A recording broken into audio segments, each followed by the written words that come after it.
रामपुर नाम के एक छोटे से गांव में मोहन नाम का एक गरीब लड़का रहता था। उसके परिवार में उसके साथ उसके बूढ़े माता पिता रहते थे। सोहन का परिवार बहुत ही गरीब था।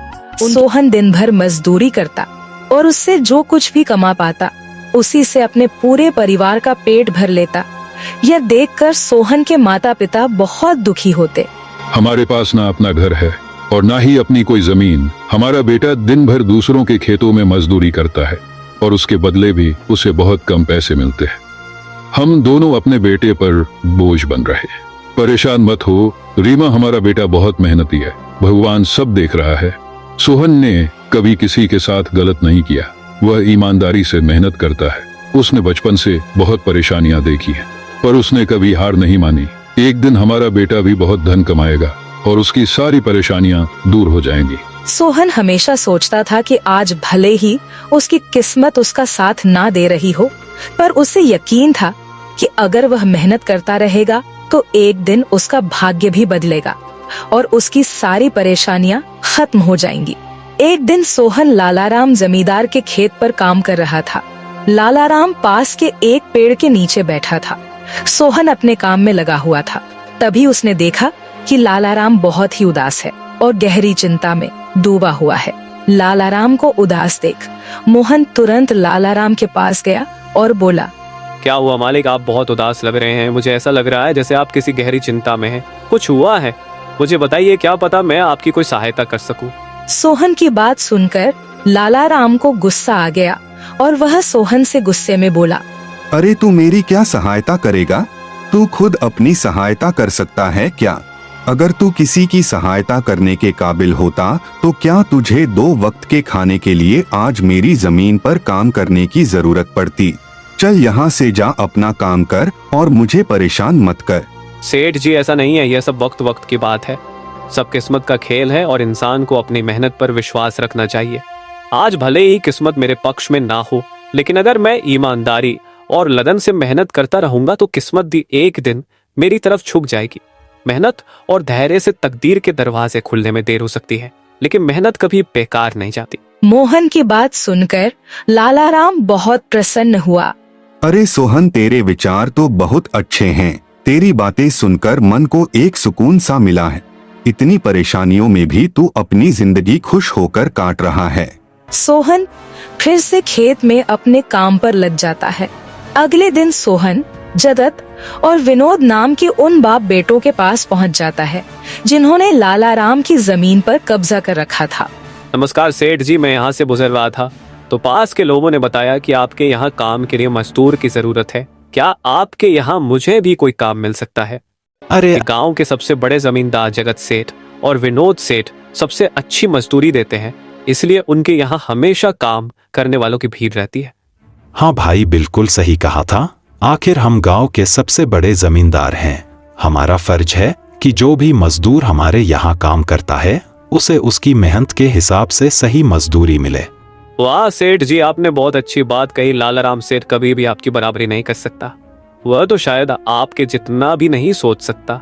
जगत और विनोद सोहन की चापलूसी भरी बातों में आ जाते हैं और उसे अपने यहाँ काम पर रख लेते हैं। चलो अब काम की बात करते हैं। तुम एक अच्छे इंसान लगते हो। हमें अपने खेत पर काम करने के लिए तुम्हारे जैसे ही एक मजदूर की जरूरत है। कल से ही काम पर आ जाना। कुछ दिन ऐसे ही बीत गए। एक दिन जगत अपने बेटे विनोद से बोला, विनोद बेटा, यह सोहन तो बहुत मेहनती है। यह अकेले ही 4 लोगों का काम कर देता है। अच्छा हुआ कि हमने इसे रोक लिया। हाँ पिताजी, आप सही कह रहे हो। सोहन बहुत मेहनती है। इसके जितना काम शायद ही कोई और करता होगा। ये पूरा दिन यहाँ काम पर अकेला लगा रहता है। सोहन की मेहनत ने जगत और विनोद का दिल जीत लिया। कुछ दिन और बीत गए। एक शाम जगत और विनोद अपने खेतों का दौरा कर रहे थे।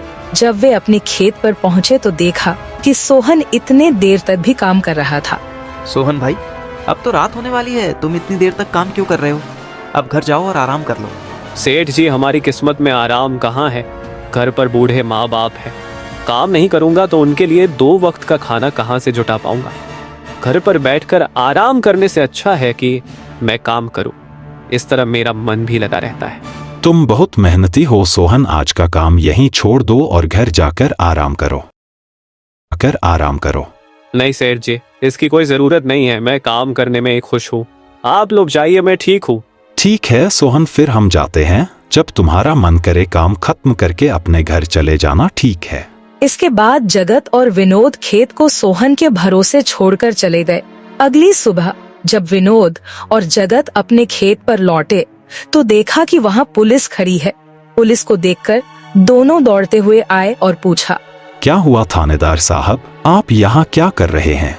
क्या यह जमीन तुम दोनों की है? हाँ थानेदार साहब, यह जमीन हमारी है, हमारे पास इसके कागजात भी हैं। फिर तो तुम दोनों को ले जाकर जेल में डालना ही पड़ेगा। यह क्या कह रहे हैं थानेदार साहब, हम कुछ समझे नहीं, आप क्या कहना चाह रहे हैं? अभी तुम दोनों बहुत अच्छे से समझ जाओगे, वह देखो तुम्हारी जमीन से क्या निकला है। थानेदार के कहते ही दोनों बाप बेटे जब पलट कर देखते हैं तो वहाँ उनकी जमीन में एक लाश दबी हुई थी जिसमें सिर्फ कंकाल बचा था। यह देखकर दोनों बाप बेटे डर जाते हैं। थानेदार साहब, यह किसकी लाश है और यह हमारे खेत में कहां से आ गई?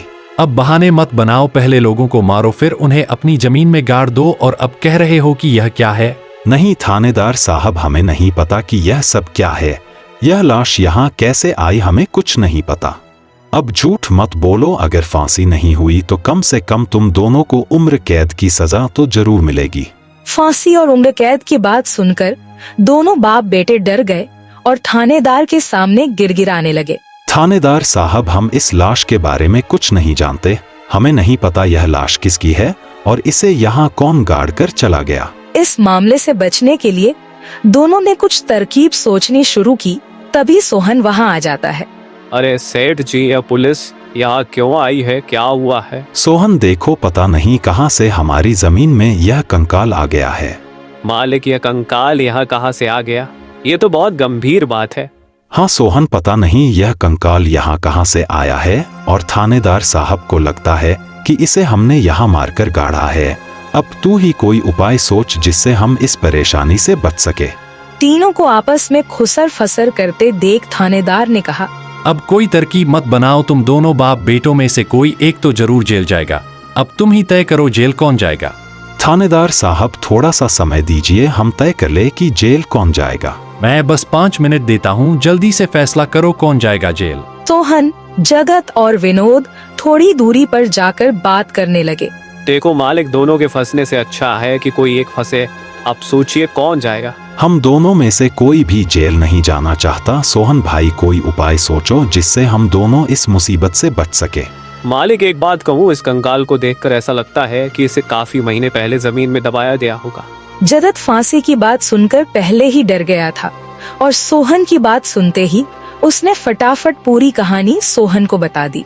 देखो सोहन भाई, सच कहूँ तो यह जमीन हमने कुछ महीने पहले ही लालाराम से हड़प ली थी। विनोद की बात सुनकर मोहन ऐसा दिखाने लगा जैसे उसे कुछ पता ही ना हो। क्या क्या कहा मालिक आपने? ये जमीन हड़पी थी, मुझे कुछ समझ नहीं आ रहा, जरा साफ साफ बताइए। जगत ने जमीन हड़पने की पूरी कहानी सोहन को बताई। पूरी कहानी सुनने के बाद सोहन ने कहा, मालिक, मेरे पास एक तरकीब है जिससे सांप भी मर जाएगा और लायथी भी नहीं टूटेगी। जल्दी बताओ सोहन भाई, क्या तरकीब है? तरकीब बताने से पहले मुझे यह बताइए कि आप लोगों के लिए क्या ज्यादा जरूरी है, यह जमीन या आप दोनों की जान? सोहन, इसमें पूछने वाली कौन सी बात है? हमारे लिए जमीन से ज्यादा हमारी जान प्यारी है। तो एक काम कीजिए मालिक, आप सबसे पहले जाकर थाने आर को बताइए कि यह जमीन सेठ लालाराम की है। आप उनसे बोलिए कि हमने तो कुछ महीने पहले ही यह जमीन बस काम करने के लिए उनसे ली थी, बाकी का काम मैं संभाल लूंगा। अरे सोहन, लेकिन इससे तो हमारी जमीन हमसे छिन जाएगी, फिर क्या होगा? नहीं मालिक, शायद आप मेरी तरकीब समझ नहीं पाए। जब आप थानेदार को बताएंगे कि यह जमीन सेठ लालाराम की है तो पुलिस किसे गिरफ्तार करेगी? सेठ लालाराम को। और जब लालाराम जेल चला जाएगा तब आप लोग फिर से जमीन पर कब्जा कर सकते हैं। इससे आप लोग भी जेल जाने से बच जाओगे और जमीन भी आपके ही के पास रहेगी। सोहन की तरकीब सुनकर दोनों बाप बेटे दंग रह गए। वाह सोहन भाई, तुम तो बहुत होशियार हो। आज तक तुमने हमें अपने काम से खुश किया था, अब तुम्हारी बुद्धि हमारी जान भी बचाएगी। इसके बाद तीनों थानेदार के पास गए और मोहन ने जो कुछ कहा था वही बात दोनों बाप बेटे थानेदार से कहने लगे। थानेदार साहब, यह जमीन हमारी नहीं है। हमने कुछ महीने पहले ही काम करने के लिए यह खेत लालाराम सेठ से लिया था। वह जब खुद फंस गए हो तो अब किसी और को फंसाकर अपनी जान बचाना चाहते हो ना? साहब, अगर आपको हमारी बात पर यकीन नहीं हो रहा तो आप सोहन से पूछ लीजिए। वह हमारे साथ बस कुछ दिनों से ही काम कर रहा है। इससे पहले वह सेठ लालाराम के यहाँ काम करता था। बोलो सोहन, यह जमीन किसकी है? थानेदार साहब, ये जमीन सेठ लालाराम की है। जगत सेठ और विनोद सेठ ने तो बस कुछ समय से इस जमीन पर खेती कराना शुरू किया है। सोहन की बात सुनकर थानेदार ने सोहन से कहा, सेठ लालाराम को बुलाने के लिए कहो। सोहन, तुम एक काम करो, जाओ और सेठ लालाराम को बुलाकर लेकर आओ। सोहन तुरंत जाकर सेठ लालाराम को बुला लेता है, परंतु लालाराम अपने साथ गांव के सरपंच को भी अपने साथ ले आता है। यहाँ क्या हो रहा है? यहाँ इतने लोग क्यों जमा है? देखिए सरपंच जी, इन दोनों की जमीन से एक कंकाल निकला है और अब यह लोग कह रहे हैं कि यह जमीन इनकी नहीं है बल्कि सेठ लालाराम की है।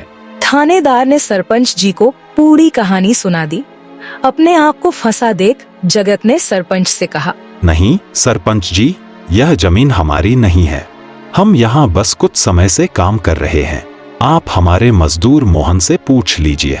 हाँ थानेदार साहब, यह जमीन सेठ लालाराम की है। मैं कैसे मान लूं कि यह जमीन लालाराम की है?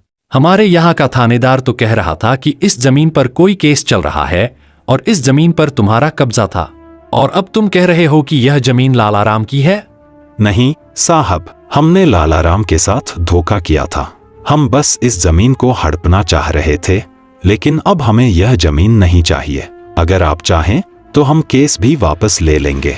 थानेदार साहब, आप जाइए, बाकी का काम अब हम संभाल लेंगे। सरपंच के कहने पर थानेदार वहाँ से चला जाता है। सरपंच ने लालाराम से कहा, अब बताओ, यह कंकाल यहाँ कैसे आया? तुमने किसे मारकर यहाँ गाड़ा है? अरे साहब, यह तो नकली कंकाल है। इन दोनों ने मिलकर मेरी जमीन हड़प ली। मैंने और मोहन ने मिलकर यह तरकीब सोची थी ताकि इन दोनों से सच निकलवा सकें। लालाराम की बात सुनते ही दोनों बाप बेटों के पैर तले जमीन खिसक गई। यह हम दोनों की साजिश थी, इन लोगों के मुंह से सच निकलवाने के लिए। सोहन को इस योजना में शामिल देखकर दोनों बाप बेटों को समझ आ गया कि यह सब सेठ लालाराम और मोहन की मिली भगत थी। दोनों बाप बेटों के पास अपनी गलती मानने के सिवा कोई चारा नहीं था। हमें माफ कर दीजिए सरपंच जी, हम लालच में आ गए थे। हमें माफ कर दीजिए।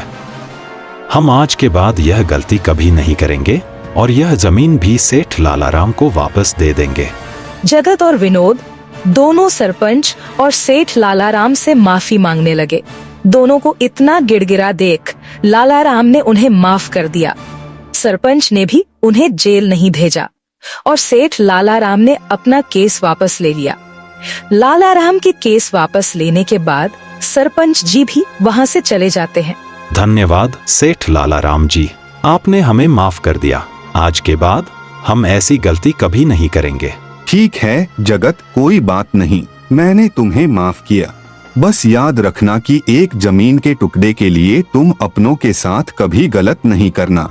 बुरे समय में तुम्हारे अपने ही तुम्हारे साथ खड़े होंगे।